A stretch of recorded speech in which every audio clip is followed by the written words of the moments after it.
odbierze szatanowi smak triumfu, ponieważ on będzie widział na ziemi miejsca, w których ludzie zaopatrzyli się w żywność, trwają na modlitwie i wcale nie są skłonni wyprzeć się swojej wiary. Nie dadzą się złowić na żadne obietnice. A więc to jest ściśle konieczne. Tworzenie takich ośrodków, jak największych, jak najlepiej zaopatrzonych. I cieszymy się, że znajdują się ludzie, którzy ostatnio otrzymali jakieś światło z nieba. Ja do tej pory wydawałem pieniądze na byle co. Może swoje zachcianki wypełniałem, nie wiedziałem już, co robić z tymi pieniędzmi. Przyszła mi myśl, no to wsiadłem w samolot i poleciałem sobie do Paryża na drinka i wróciłem. No bo co ja mam robić z tymi pieniędzmi? I oni teraz poczuli, że to jest ostatnia chwila, dopóki jeszcze te pieniądze istnieją w obiegu, a nie tylko w komputerach fikcyjne, wpisane na czyjeś konto. Dopóki one istnieją, można nimi obracać, jeszcze w tej chwili my możemy wykorzystać je w sposób najlepszy w całym swoim dotychczasowym ziemskim życiu. Teraz, właśnie teraz, na końcu. I to może być dla tych ludzi wspaniała pokuta. Dali się zwyciężyć złu, służyli mamonie, a mamona to po polsku zysk. A teraz zło przezwyciężają dobrem. To jakim dobrem potrafią w to dobro zainwestować różne kwoty. Więc ci, którzy taką iskrę do działania pobudzającą w sobie rozpoznają, bardzo prosimy, żeby tego nie zlekceważyli i za tym głosem poszli. Mamy cały program przygotowany dla każdej arki ocalenia. Jak w takiej arce, a to życie może tam trwać dość długo w tych warunkach takiego skoszarowania. Jak je zorganizować? Jak dobę podzielić na godziny modlitwy, tylko modlitwy. To jest bardzo ważne.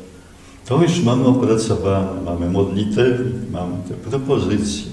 Możecie z tego skorzystać. Nie musicie, drodzy, mnie ufać. Ja tu jestem nikim, niczym.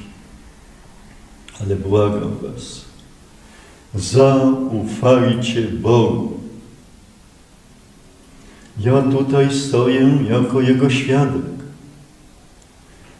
Stoję w kaplicy. 2 metry ode mnie po lewej stronie znajduje się tabernakulum, domek żywego Chrystusa. On sam jest mi świadkiem, że mówię prawdę i tylko prawdę o tym, co zostało mi dane, nie tylko mnie, także innym osobom, z którymi jestem blisko związany.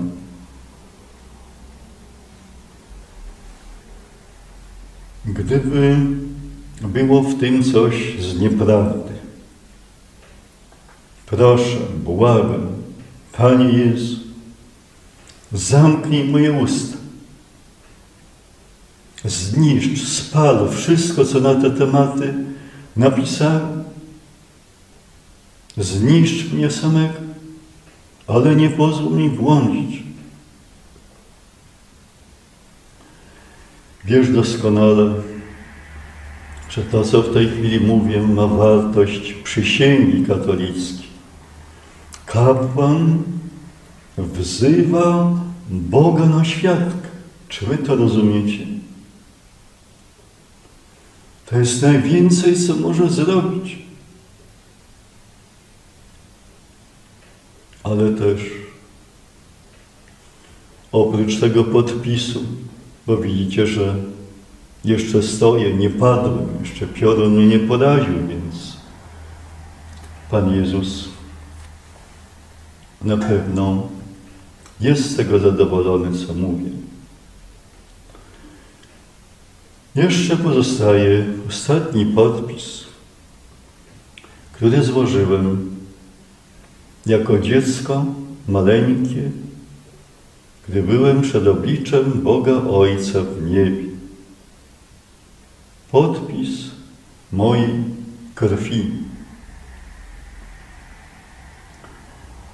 Wiedziałem, że tak ma się zakończyć moje powołanie na ziemi. Dlatego też za tym dniem i za tą ostatnią godziną, chociaż nie będzie łatwa, tęsknię, gdyż moja dusza wyrywa się ku niebu. Mam przekonanie, że gdy ten ostatni podpis złożę, iskra, za którą ofiarowałem Bogu swoje życie, rozbłyśnie pełnym blaskiem i jeszcze was zaangażuję w porwie, żebyście wszystko to pojęli, wprowadzili w życie, wykorzystali to, co Bóg nam daje Polsce w swoim wielkim miłosierdziu.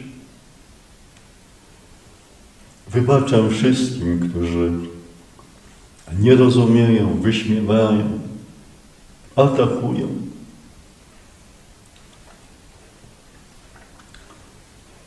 I was rozumiem, drodzy, was, którzy atakujecie.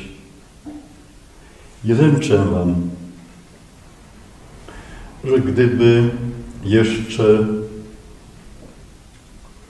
pół roku temu ktoś przyszedł do mnie i powiedział: księże, teraz w najbliższym czasie będzie sąd ostateczny. Jak bym zareagował?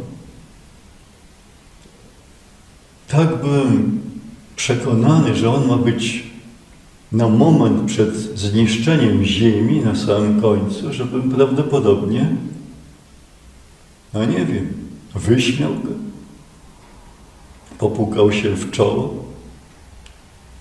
Jak to sąd ostateczny może być teraz? Przecież to ma być ostateczny. Więc gdybym tego światła nie otrzymał, to bym pewno tak myślał do dzisiaj. Dlatego doskonale was rozumiem.